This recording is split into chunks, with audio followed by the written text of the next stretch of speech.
What's good, y'all? It's that boy, Easy Millions, and I'm your host of That Boy ETV. You already know, man, we are back on Marvel Rivals, and as you can see in the background, we're here with another character breakdown, and this time it's for that girl, Mantis, baby. So, let's get right into this. And again, we're talking about Mantis, who is a strategist, and her role is a healer. She has a base health pool of 275 with a movement speed of 6 meters a second, and her life orbs get 4 charges with 3-second cooldowns per charge, man. Now, Mantis is one of the easier strategist heroes to use in Marvel Rivals. She is a strong healer who can also deal damage, buff allies, and crowd control enemies. Mantis mainly relies on healing allies through her ability known as Healing Flower. This ability consumes one of her 4 life orbs that Mantis has to heal allies over time. You can use this to heal on numerous allies at a time. This makes it a good tool for keeping your allies at high HP. The life orbs needed for this ability are generated over time, or you can also get them by landing critical hits. So while you are a healer, you will still want to attack the enemies. It will allow you to heal even more. All of Mantis' other abilities focus on either buffing allies or giving them damage or movement speed boosts. And her shift ability, or Spore Slumber, is a decent crowd control skill that puts enemies to sleep, allowing you to land headshots. Lastly, Mantis' ultimate is an amazing AoE heal that also boosts allies' movement speed and grants them bonus health. This makes it a good ability to have in all team fights, man. Now, the first thing I'm going to say is every game needs healing, and if for some odd reason you're playing and you notice that there's no healers on the team, this is going to be your go-to character when it comes to that. She's going to be very easy and simple to use while also allowing you to go for some damage at the same time, man. So make sure that you're not just playing one character out there, everybody. Let's go ahead and make sure we're getting variety of people, and when it comes to these healers, Mantis is a good choice.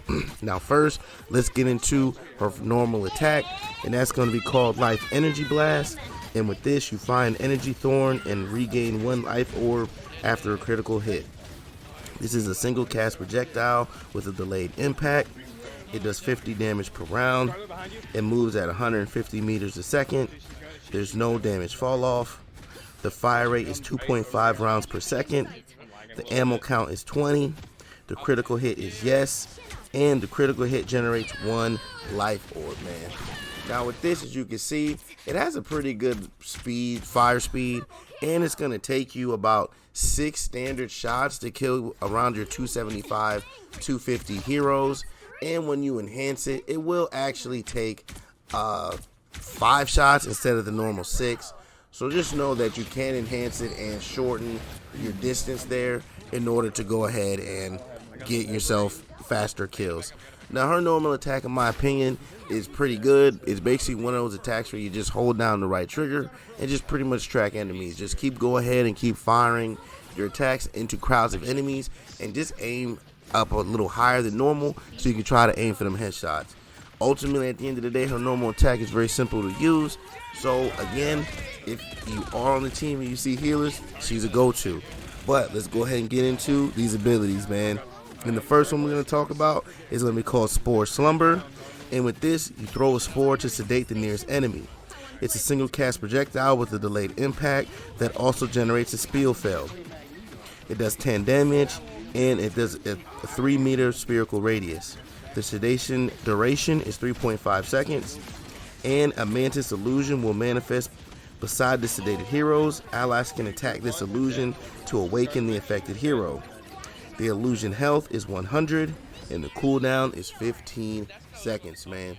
So as you can see, if you come up and you hit the attack, you will throw this out, and you will see her sitting behind. And this right here is a good ability to go ahead and try to get people off of you if you're trying to escape, or if you're able to see a big group of people together, you can go ahead and use this as a way to get everyone stunned so you can go ahead and try to knock out and kill those low health enemies, man. So it's a really good ability. Personally, I would just say when you're playing, try to use this at the right time, right situation. Again, when everyone's crowded up and they're low, or when you're trying to escape. Now, let's move on to the next ability, and that's going to be called Allied Inspiration. And with this, you consume life orbs to grant allies damage boosts. This is a targeted cast. It gives a 12% boost to damage. The duration is 8 seconds. And the cooldown is it consumes one of your life orbs, man. So on the screen here, when you do this, you're going to want to pay attention to the 4 leaves underneath your aiming cursor, because that will give you your how many orbs that you have. And with this, you're going to pop it, and when you do that, you will go ahead and give your teammate a boost. You will see the arrows going up on them like this, so you will know that it is actually being active, man.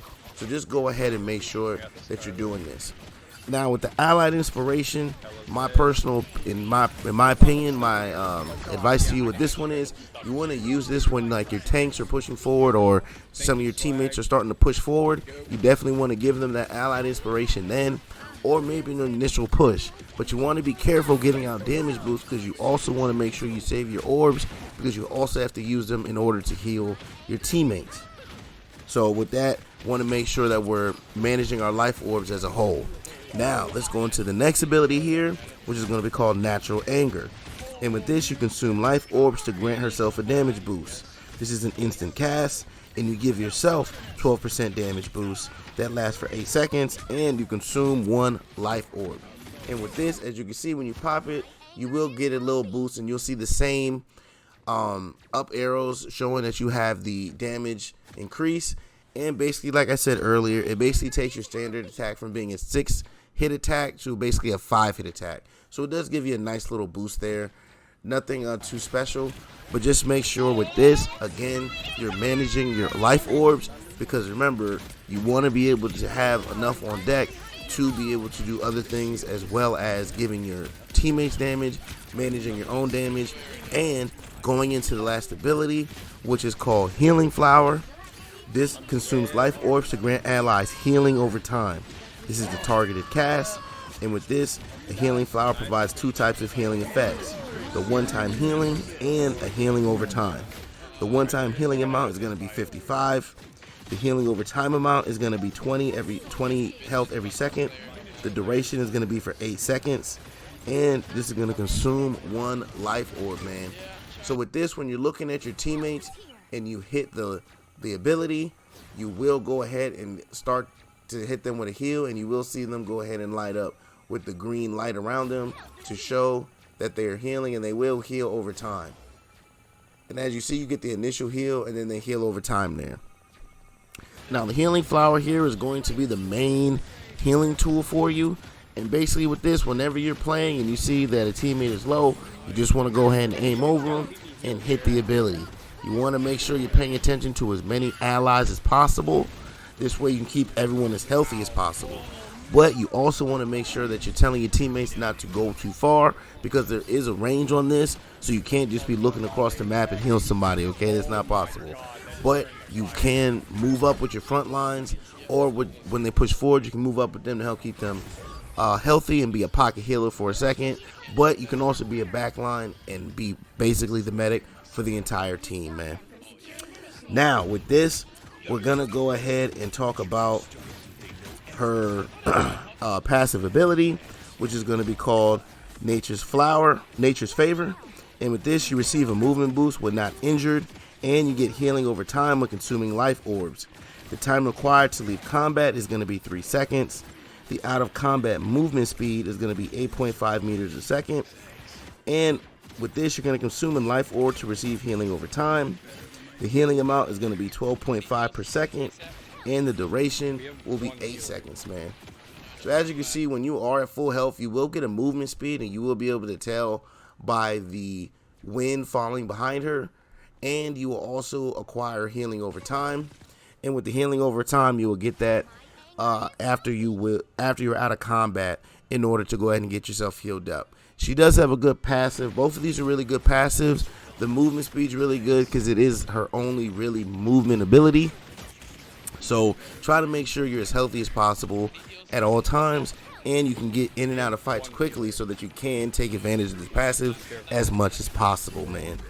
Now we're going to get into her final ability, and this is going to be called Soul Resurgence.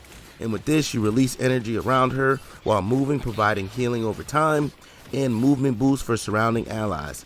Access healing converts into bonus health. This is a persistent spell field that surrounds the caster.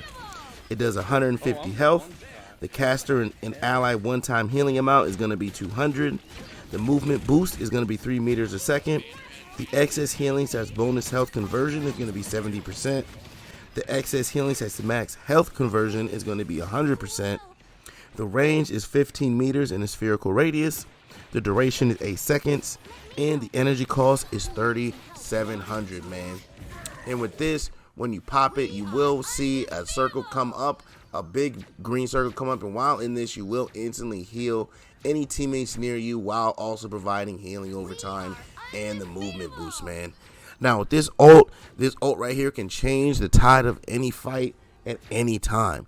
Make sure that you are paying attention to all allies, and the 2 times I would recommend using this ult is 1, either when you're about to die and you use this ult in order to keep yourself alive so you can stay in the fight to keep your team alive, or when your team is in a fight and you see multiple teammates about to die and you need to heal everyone instantly, quick, and in a hurry. So this ult right here is very, very good for keeping the team healthy and alive, man. It's very simple to use. You get it fairly often, so you want to make sure that you're paying attention for the perfect time to use these, man. Now, the last thing, we always talk about our team-up abilities, and she does have one, this one being called Nature's Soul. And with this, Adam Warlock enhances the rebirth power of Mantis, granting her the power of Cocoon Revival, man. And the cooldown on this is going to be 120 seconds, man. Now with this, when Adam Warlock is on the team, you will, anytime you die, you will be able to get yourself a Cocoon Revival, so you can pretty much revive right there on the spot. Your enemy can see your astral form, so just be aware of that. So you want to make sure that before you start doing a cocoon that you have gotten yourself to a safe area. This is a very cool team-up ability, very useful to make sure that you keep healers up so that you can keep them around to keep the team healthy, man. But overall, Mantis is a very, very, very easy character to use, especially when it comes to the healers, and every team needs a healer. Let's make sure that while we're playing, we show love to these healers, and if you're not sure how to play one, this is going to be definitely the go-to character right here, man. But this has been another one of them character breakdowns, and I hope y'all enjoyed that, man. But as always, please like, comment, subscribe, follow, share, become a supporter, and catch me streaming on Facebook Gaming and Twitch at That Boy ETV. Now, let's get into. Catch y'all on the next one, baby. I'm out. Peace.